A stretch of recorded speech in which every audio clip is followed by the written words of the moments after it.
Selam arkadaşlar, kanalımıza hoş geldiniz. Bugün yine sizler için sevilen oyuncularımız Can Yaman ve Demet Özdemir'den güzel sempatik fotolar hazırladık. Demet Özdemir sana bir sır vereceğim. Kurt Seyit Şura, Çilek Kokusu, Erkenci Kuş dizisinde rol almış. Herkes tarafından çok beğenilmişti. Biz de sizler için onların sempatik videolarını hazırladık.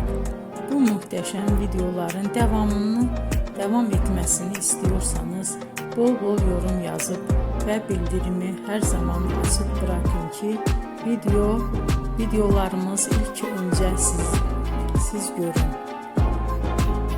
Hoşça kalın arkadaşlar.